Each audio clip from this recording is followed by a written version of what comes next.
Hello and welcome to My Personal Onion. So this is a podcast I, Phil Yu, I'm doing with Albert Yu. Here in this podcast we discuss our personal onions about various cubing topics, and this is stuff that typically you won't see on reviews or channels. So it's a cool place to discuss some very detailed opinions. Cool. So for this first episode, we're going to be talking specifically about GAN cubes, and in the context of the GAN 356M, which personally I feel like is a cube that people are sleeping on. And then as time permits, we'll also talk about cubing gimmicks and how we feel about them.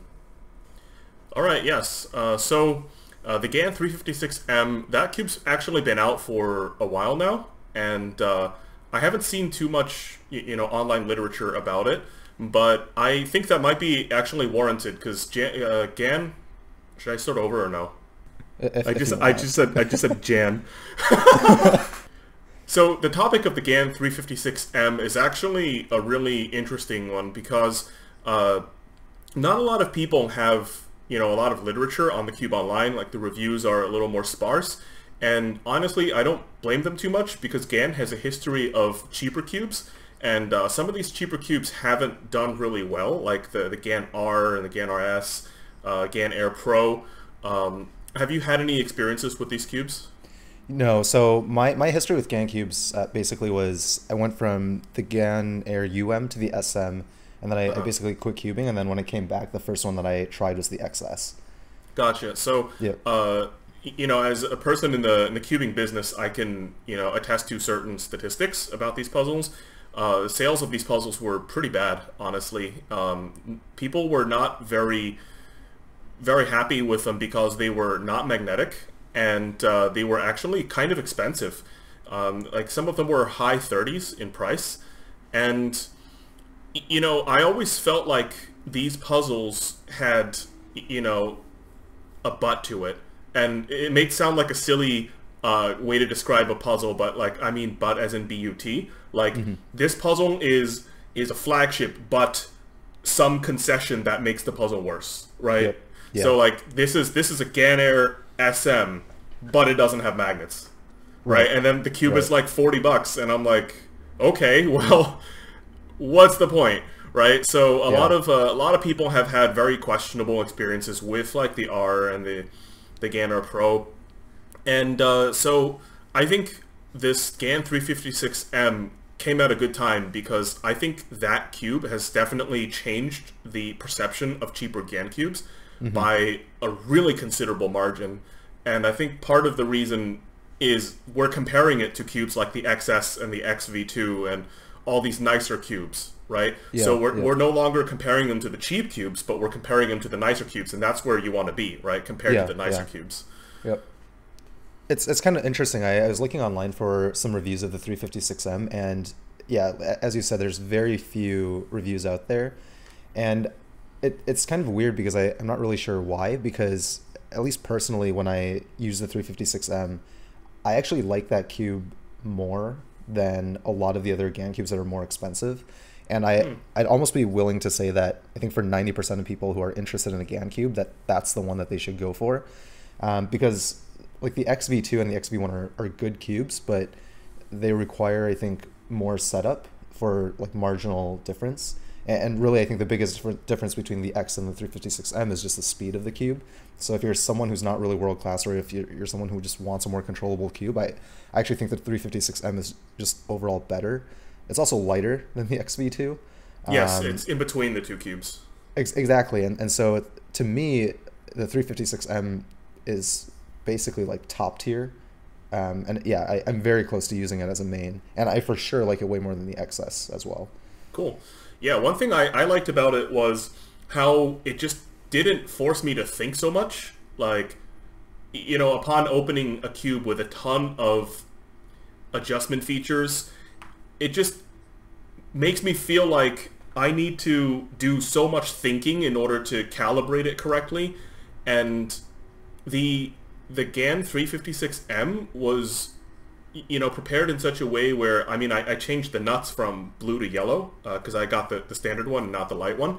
And that was it, right? Like that's the only thing that you can change. And after that, the compulsion for me to like fiddle with the cube and change certain small details that might or might not affect the performance, it all disappeared. And so it was emotionally a lot cleaner. You know, it was a lot easier to just plug and play. Yeah. And I think a lot of cubes like the XS especially fall into the trap of not being enough plug and play, where you know it gives the manufacturer gives you the cube in a state where I think it put in the best possible light. They want to encourage you to play, but no one wants to like.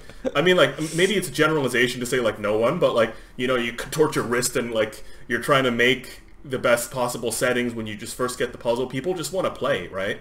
So having a good balance is definitely something that I think is definitely being thought about a lot more now. Yeah, I mean, I think I'm a little bit more pessimistic because my personal view on it is really that, you know, you can have 100 customization options and, you know, 98 of them are garbage. But like, you know, just simplify it down a little bit. Let's say you're offering a cube that really has 3 potential settings, and the middle one is the one that is viable, right? And then both setting 1 and setting 3 are just complete trash. And so you sell the cube and you put it in a box on setting 1 and you force people to change it to setting 2, and then you say, oh look, because of the customization you've now made this cube so good. But that's just not really, that's like very disingenuous in my opinion. Okay, and so you find it circuitous in a way as well, right? I do, and actually I think the evidence is pretty clear. If you go online and you just look up settings for the GAN XS and you say, okay, what settings do people actually use? Basically, I think everyone uses the same settings. I haven't found anyone who doesn't use setting 1 or 2 for the nut and then just crank down to 4 or 5 clicks. I think everyone uses those settings because those are the only settings that make this cube remotely usable. And you know, the fact that I'm like whatever 3 times slower than Felix, and we use the same settings, I think says a lot, because it's not really customization. It's finding settings that should have been there in the first place. And I think it's being sold, whether it's intentional or not, regardless, it's being sold on settings that are just not usable. And then, yeah, I mean, as you phrased it, you said is forcing people to play, but to me, it's really just forcing people to do work that they shouldn't have had to do in the first place. And to me, I think that sucks. Like, that shouldn't be the case. That's interesting. You're a very onionated person. Well, you know, yeah. I mean, I think. Yeah, I mean, yeah, it's cool. Yeah. I mean, well, like yeah, GAN has a long history of this, right? Like yes. they've had, you know, purple nuts in the GAN or or something, and it's exactly, like, which what? no one wants to use. No one wants to use. But apparently, they told me that the China market particularly liked it because it was fast, right? So okay. the other thing I've learned through being a person in the business is the market is a lot larger than we think it is, because you know, as speed cubers, we're of course you could say, well, we're 2 or 3 times slower than Felix, which is probably literally true for some solves, but there are people that are 2 or 3 times slower than we are, right? And right. even people who are 2 or 3 times slower than those people are. So you know, there's a big world out there. And one of the other things is like, yeah, if you make the cube fast, you're going to be impressing a lot of beginners with how fast the cube is, and then if you find that the cube needs more adjustment, then you can do that. But yeah, for sure, like I think there's definitely a limit to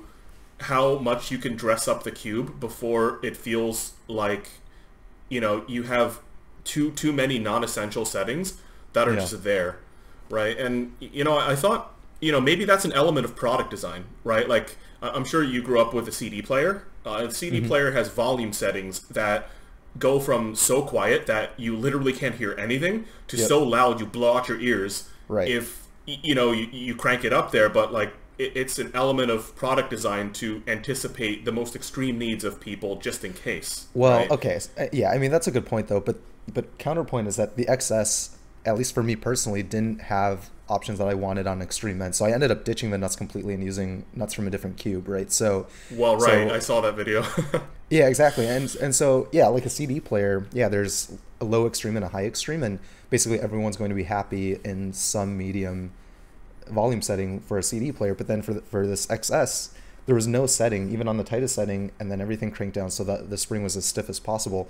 It still wasn't enough for me. And to me, that just means that, yeah, you have 100 options, but none of them are really viable for everyone. And that's not a good place to sit. That makes sense. That makes sense. Yeah. Yeah, I was happy with the GAN XS. One of the settings in there. Yeah, well, so what settings did you use? I don't remember exactly, but they weren't maxed out. Like, they surely weren't maxed out. Okay. Yeah, but again, it's like, yeah, I think when I was forced to use the white nuts, I think my settings were exactly the same as Felix's. And to me, it was like, it was usable, but yeah, for me, I think that cube just isn't the right fit for me. But regardless, I think the fact that so many people have similar settings says a lot about how the other settings are on the cube, and they shouldn't exist, in my opinion. Interesting. Yeah, I think, yeah, in the context of, like, you know, competition between these manufacturers, honestly, it felt like an arms race. You know, who can have the most customization for this, you know, given number of factors on a cube? And then Moyu was like, yeah, well, I got 8 things, and when they released the WRM, they were like, oh, it goes to 9. You know, it reminds me of that old movie where it stresses the amp goes to 11. You know, Qi is like, oh yeah, well, I got, you know, extra magnets, and then yeah, everyone is trying to arms race to this. You know, we have so much customization. Look how smart we are as designers. Yeah. That maybe what'll happen, and maybe the GAN 356M is a signal that the competitive landscape and the trajectory has changed a little bit to like not being so obsessed with the arms race. Yeah. The other thing too about customizability is it should not be, and this is more for consumers to think about as well. Whether or not a cube is customizable should not be captured by the number of customizations that you can have on it, right? It really should be about how many viable options are on that cube. Because yeah, I could design a cube that comes with, you know, 1,000 different sticker shades, and I can tell you, you know, you can re-sticker the cube as many times as you want and get all these combinations of color schemes, but like that's not useful to someone. And so instead of thinking about cubes as, okay, this cube has, you know, 120 customizations, think about it as, okay, this cube has one setting that's pretty good, and then from there you have, you know, a couple options in either direction. And so one cube that I think does this really well is the Valk Elite, because it has, I mean, there are issues with this cube as well, but in general, the settings out of the box are not bad. Like, I didn't feel like I had to change the magnets. I didn't feel like I had to change the springs. So it's just sort of a good average setting. And I think what they used it was the medium magnets, I think, and then also the medium springs. Yep, medium. Exactly. So it's an average. And then if you want things tighter, you can go one way, and if you want things looser, you can go the other way. But I feel like with the GAN cubes, they're putting you on one extreme, and then they're forcing you to find this middle ground. Whereas it really should be the opposite. Just make the cube basically average, and then depending on what people want, let them fine tune in either direction. Yeah, that makes sense. I remember, I mean, GAN was getting closer and closer, right? Am I correct to say that purple is faster than blue? I think so. GS. Yeah. I mean, they first started with like a really extreme, like fast, but then they started getting closer to the middle. So yeah, definitely it's appreciated. Yeah, and I'm glad they ditched red and orange. Those were rough. Yep. Yeah. So now what do they have? They have green, purple, blue, and yellow. In their modern GES packs, and those were pretty cool. Yeah, so, and I think people actually use all of those as well. Yeah. I wouldn't be so upset if I had a GAN 356M Lite. You know, I obviously like the yellow springs, but you know, I'm not like that much worse off with blue. You know, it's not that big of a disappointment. But I do agree with your point about the Valk Elite. That seemed like a really well-reasoned product design choice. Yes. Yep. And I mean, I think that speaks volumes about who exactly is making these cubes, right? So I think there are a lot of people in product design and manufacturing that a lot of people don't see. So for example, you have engineers, you have marketing executives, marketing people, and then you have speed cubers. And I think all of these different people care about different things. So the engineers will want, you know, the best the best manufacturing techniques, the most interesting curves, and the speed cubers are more utility based, and the marketers just want to compete against everyone else. So yeah, it's really interesting because all these different companies like Moyu, Qi, Gan, YJ, Yushin, Dian, I think all of them have different different mixes of these forces interacting within their companies. Yeah. And yeah, some puzzles you could really tell, like, yeah, this is an engineer who made this, or this is a you know, a person who cares more about the consumer made it. It's interesting. Yeah, for very sure. interesting. They all have their different styles, and you know what? Yep. All these cubes, all of these brands are commercially successful. So I think the competitive environment in Speedcube design is quite healthy. Yeah. Because you know, we can have really positive opinions about these cubes, and also some fairly you know, cynical, you know, pessimistic opinions as well. Yeah, and that's a good point. I think a good disclaimer is that we're not hating on GAN cubes. They've done a lot as a company, I think, to push cubing design and hardware. And a lot of their innovations are actually really important. It's more, at least for me, I think the focus is really like, as consumers, you need to be aware of what you're buying into. You're not buying into sort of the flagship cube or the best cube in the world by default. It's that they're forcing you to do a lot of work that, in my opinion, should not have to be there. Yeah, I mean, it's as simple as just changing your default, right? Yeah, exactly. Yeah. And then, you know what's funny? The cyoubx actually has really good defaults. I think that's why I like the cube so much. Like, yeah. I mean, that cube is really good.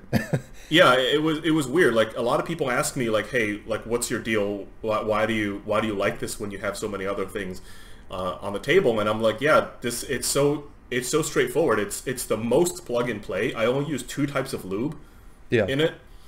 And you know, as a person, maybe my experience in cubing is so saturated because I'm working in it every day, and I see cubes like literally every minute of my life, that I prefer something simple. But yeah, it was very impressive from a design standpoint. It was the marketing was not arrogant.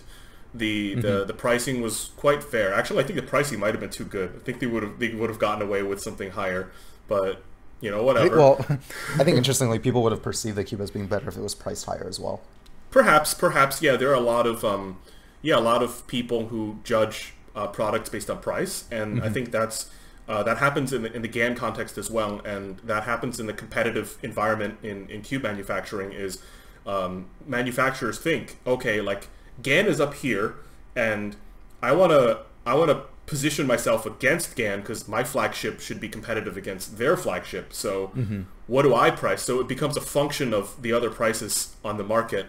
So I definitely see that, and they're definitely thinking, you know, what will people think of my product given its price? I mean, that happens in a lot of industries. Like, it happens in wine, right?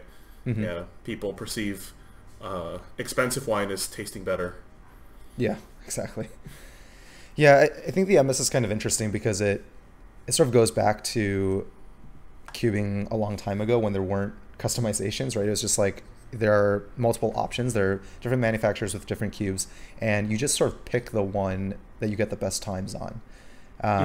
And I think it's a little bit diluted now in today's market because so many cubes have customizability options that people want to buy those cubes because they think that buying that cube will for sure get them something that they want. But really, I think the same thing still applies today. You have to just try out a bunch of cubes and don't think about cubes' values in terms of how customizable they are or how expensive they are. Think about cubes in terms of what kind of times you're getting and how you like the cube objectively or subjectively. And you know, that cube might end up being something that's really cheap. Yeah, but on the flip side, sometimes customization makes you feel safer, right? Like, if you read that a cube is customizable, I mean, like, consumers don't have infinite money, right? So if they read that a cube is customizable, they might think that there's a better chance that there will be some setting in there that will satisfy them versus a cube that has no customization options, and you think, okay, well, I'm in trouble if I don't hit the nail on the head. So, yeah, for sure. Yeah, there's a balance, of course. Yeah, but part of the onus of like distributing that information, I think, is the people who review puzzles, right? Like, if you're a YouTube channel reviewing cubes, you shouldn't be focusing only on flagships because you think that that's what people want to see. like you should really be focusing on all cubes, because you might find hidden gems, and those are the ones that you really want to make videos about, because otherwise people are just going to be wasting money on things that they don't necessarily need. Mm-hmm. And that's what I thought I found. I found a hidden gem. You know, the cyoubx was mailed to me like a month before official release, and my first impressions weren't like great, but then I broke in the cube and I was like, oh my goodness, I'm getting eights. I described it as like an all-you-can-eat buffet, right? Like I'm just I'm just cranking out eights, and I feel young again. My TPS is nice, and you know, I posted about it online, and someone actually personally attacked me, and they said something along the lines of, "You're only doing this because you know if you don't, you're not going to sell the cube well," and you know, like, aside from that being horribly offensive and defamatory, even, because it's an attack on our integrity as a business, I think, like, this is, it might reflect a bigger, more problematic / flawed view on how people look at puzzle reviews.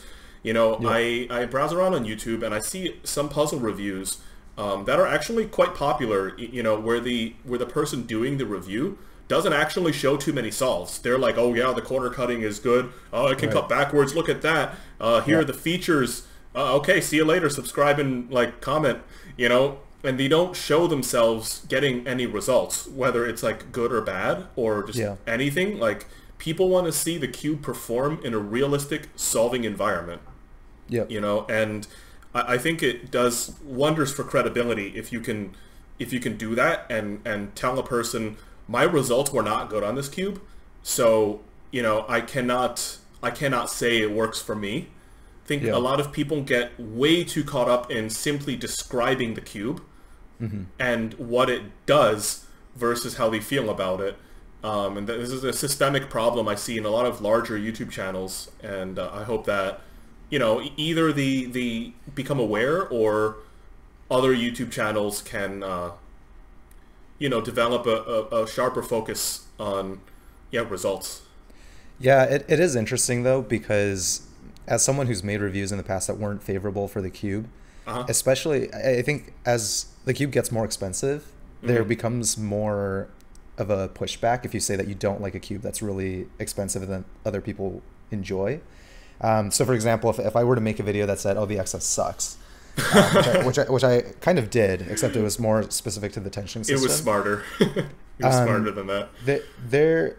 There's a lot of pushback because people don't like having the idea or an opinion that they hold shattered, right? And so especially for people who don't own flagship cubes and they only see reviews of things being really good, I think when you try to challenge that and you say that, okay, well, the cube's not really that good, people get offended, even if they don't own the cube, because they think that, you know, it has to be the best cube because, you know, Felix uses it, or it has to be the best cube because, you know, these other 3 YouTube channels who are much bigger than yours say that it's good. But there's always some degree of subjectivity, and I think as a reviewer, it's important to not be scared by how the community is going to push back on your opinion. Because that's all it is. It's just an opinion, and you're just sharing. Exactly. Be genuine, because at the end of the day, you're going to find people who watch your videos who actually, I think, agree very much with your style. Like, they have similar turn styles, they have, you know, similar opinions as you, and that you're providing really valuable information to those people, because you become a very reliable source of information for those individuals. And so I think, you know, it's one thing to really pander to the entire crowd and just say positive things about a cube, but there's a lot of value, and I think a lot of integrity in actually being honest and say when a cube just isn't that good. Right.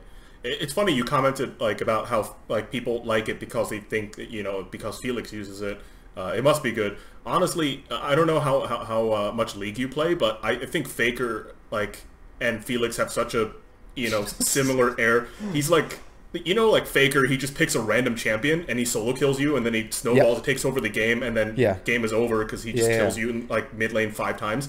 Like, honestly, like Felix can probably pick up any cube and just crush like 99.9% of, you know, the cubing population.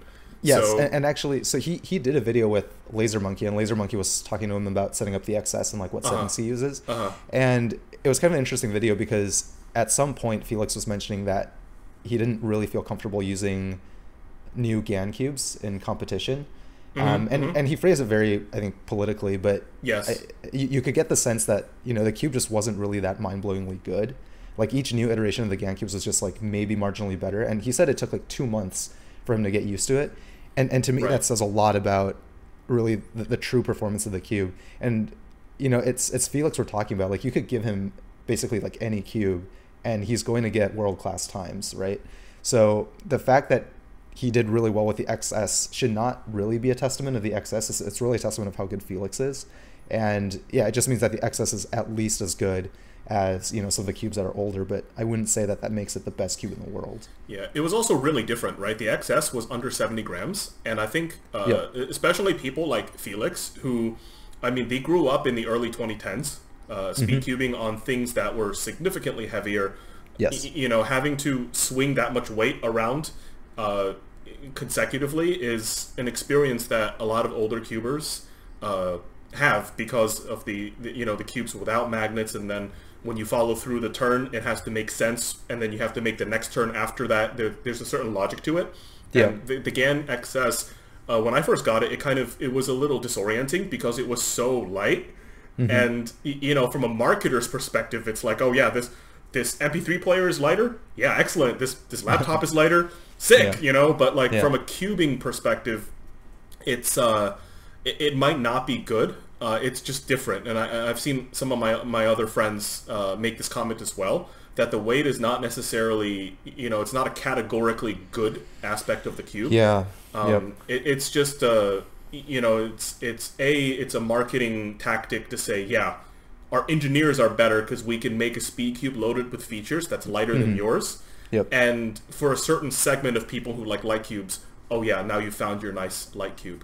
Yeah. But there's a big difference between what the packaging and manufacturers tell you versus what you actually experience. It took me a while to get used to the XS, for sure. Yeah, I actually personally like slightly heavier cubes. I mean, to me, I'm not getting different times if a cube is really heavy or not. I'm getting basically the exact same times. Yeah, I think it really is just a difference in feel.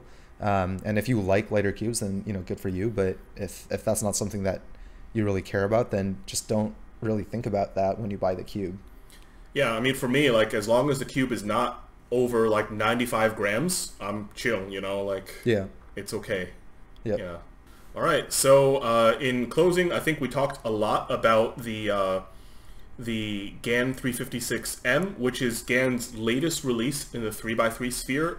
We think that this is a really important release because it has a lot of important implications for the future. Now that GAN has apparently stopped in its like customization arms race sort of manner, it makes us wonder what they're going to come out with next, right? Like, given this new style and this new focus on reducing the price like they did on all the other cubes, essentially except the XS, what's going to happen in the future? And GAN has a great history in releasing products, and so I think the future is pretty bright. I think they're onto something. What do you think about that? Yeah, I think the 356M is honestly in some ways kind of a flagship killer, and not just GAN, but I'm hoping that a lot of other companies sort of follow suit and start developing cubes that are just sort of good out of the box, that you don't really need to customize that much. Cool. Yeah, there's definitely a market for that. I can already see the marketer, loving that. So, of course, these are our personal onions or opinions on these brands, puzzles, ideas. They are our opinions alone. We're really happy to discuss this because I think otherwise we wouldn't have talked about all this stuff. Yep. So, yeah, I hope that you guys got something out of it. And if you want us to discuss any other things, feel free to let us know. And I think it'll be pretty cool to also respond to stuff that the community is wondering about. I know we have strikingly different backgrounds, and so I think that's what makes it really fun. Yep. All right, so this has been Phil and my friend Albert. We have finished this episode, so thanks for listening, and take care. Toodles.